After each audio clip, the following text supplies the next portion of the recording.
Histerija oko svjetskog nogometnog prvenstva u Brazilu tek mora dosegnuti svoj vrhunac. Mi danas u emisiji predstavljamo jedan potpuno drugačiji pristup nogometu. Miran Pirner jedan je od najistaknutijih predstavnika freestyle nogometa u Hrvatskoj. Riječ je o atraktivnoj inačici, najvažnije sporedne stvari na svijetu, s naglaskom na atrakciju tehniciranja.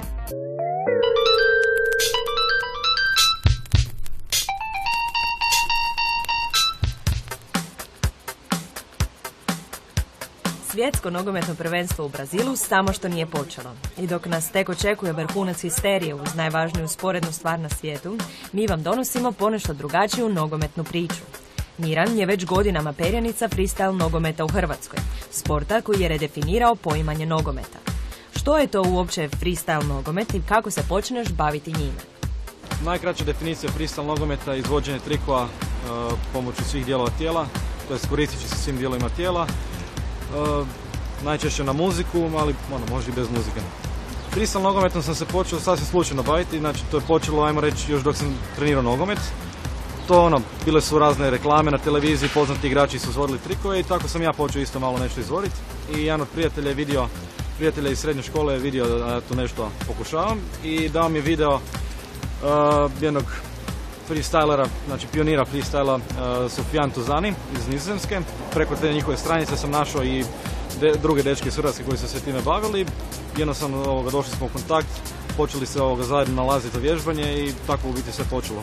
Treninzi izgledaju dosta slobodno, što u biti sam se svoj trener, što je u biti jedna od prednosti freestyle nogometa i što je jedna od stvari koji dosta privlači ljude. Znači, sve ovisi kako sami sebi strukturirate trening. Znači možete se odlučiti vježbati određeni kombo ili određene stvari, znači više posvetiti tome, možete opet više, ajmo reći, freestylati na tom treningu, više ajmo reći, zagušiti. Sve ovisi o vama koji su vam ciljevi i koliko se ozbiljno bavite time. Miran je predstavljao Hrvatsku i na raznim međunarodnim natjecanjima u freestyle nogometu. Kakve iskustva nosi s njih i kako uopće izgleda jedan takav turnir? Kako netko može započeti s freestyle nogometom? Od natjecanja van Hrvatske sam bio, što je u biti najviše pažnje zauzelo je svjetsko finale 2010. U Južnoj Africi gdje sam predstavljao Hrvatsku. I tu mi je malo falilo, znači, da se kvalificiram u taj finalni dan, tih top 16. To je u biti jedno od ovih najeksponiranijih natjecanja. Osim toga bio sam i na drugim velikim natjecanjima, što prvenstvo Velike Britanije, ostala međunarodna otvorena natjecanja, prvenstvo Mađarske, otvoreno prvenstvo Mađarske.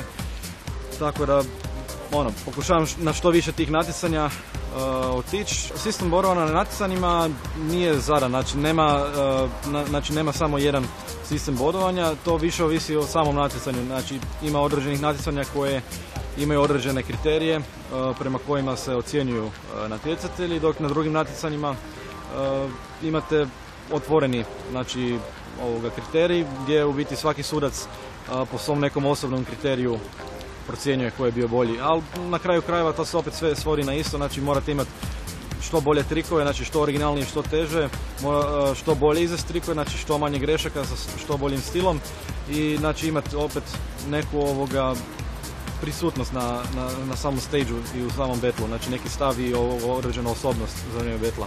Znači ovako, ako trebate neki savjet vezano za trik ili kako početi, znači imamo i na našem forumu savjete kako početi i kako je najbolje početi, što znači od samog početka, znači od tehniciranja pa od prvih trikova koje bi trebalo vježbati do znači neke progresije na neke posebno teže trikove. Tako da danas internet jako puno toga omogućuje. U naše doba nije bilo toliko tog dostupno, tako da mi smo se snalazili kako smo znali mogli. Danas stvarno ima jako puno materijala, tako da samo se treba malo potruditi.